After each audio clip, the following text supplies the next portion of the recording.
Hello बच्चों, let's see this question. If the E cell for a given reaction has a negative value, then which of the following gives the correct relationship for the values of del G standard and K equilibrium?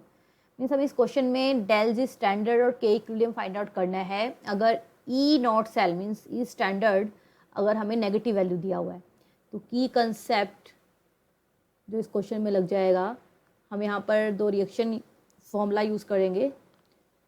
del G standard means change in free energy in standard form is equals to minus n f e naught cell.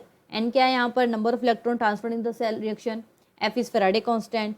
और दूसरी जो reaction लग जाएगी that is del G naught is equals to minus R T L N K equilibrium. K equilibrium क्या है यहाँ पे? Reaction constant at equilibrium.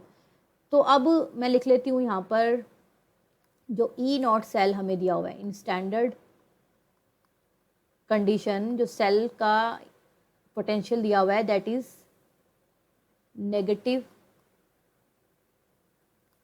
Value. ठीक है. अब मैं जो हमें फॉर्मूला मैंने की कंसेप्ट में लिखा है, पहला फॉर्मूला वो लिख लेती हूँ माइनस एन एफ, और ई की जगह, ई नॉट सेल की जगह मैं नेगेटिव वैल्यू लिख लेती हूँ. मीन्स कोई भी नेगेटिव वैल्यू हो सकती है यहाँ पे.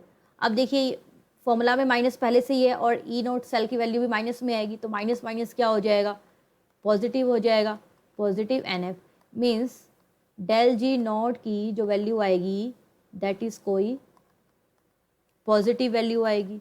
अब पॉजिटिव वैल्यू का मतलब क्या है कि डेल जी अब ज़ीरो से जो बड़े नंबर्स होते हैं वो पॉजिटिव रहते हैं, तो डेल जी हम लिख सकते हैं ग्रेटर देन ज़ीरो रहेगा. ठीक है, ये आ गया. अब जो दूसरा फॉर्मूला है वो मैं लगा लेती हूँ.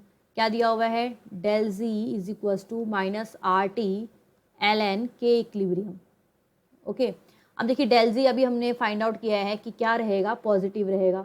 इसको मैं ऐसे लिख लेती हूँ पॉजिटिव साइन में, ये पॉजिटिव वैल्यू रहेगी. माइनस आर टी, ये आर क्या है? रिएक्शन गैस कांस्टेंट है, कांस्टेंट पॉजिटिव वैल्यू रहती है. टेम्परेचर भी हमेशा पॉजिटिव में रहेगा. और ये के इक्लिब्रियम. अब देखिए ये फॉर्मूला में माइनस था और ये पॉजिटिव था. पॉजिटिव माइनस आपस में क्या हो जाएंगे? नेगेटिव. तो ये नेगेटिव आ जाएगा. नेगेटिव इज इक्वल्स टू, एक बार आर टी मैं हटा देती हूँ क्योंकि हमने के इक्विलिब्रियम फाइंड आउट करना है. ये हो गया.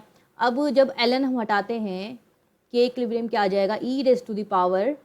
देखिए ई रेस टू पावर कोई नेगेटिव वैल्यू आ जाएगी ना, कोई भी नेगेटिव. माइनस वन भी होता है, माइनस टू भी हो सकता है, माइनस थ्री भी हो सकता है, कोई भी नेगेटिव वैल्यू यहाँ पर हो सकती है ई रेस टू द पावर में.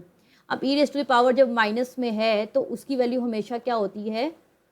वन से कम होती है. मीन्स 0.53, 0.12 मीन्स 0 और 1 के बीच में रहेगी. तो लेस देन क्या रहेगी? के इक्विलिब्रियम की वैल्यू -1 आएगी. तो एक हमारा हो गया डेल जी ग्रेटर देन 0 हो गया, एक हमारा के इक्विलिब्रियम लेस देन 1 हो गया. तो हम आंसर मैच कर लेते हैं. फर्स्ट है ए, डेल जी स्टैंडर्ड ग्रेटर देन 0, के इक्विलिब्रियम 1. तो हमारा सही आंसर ए होना चाहिए. Option is a. I hope you understood it well. Best of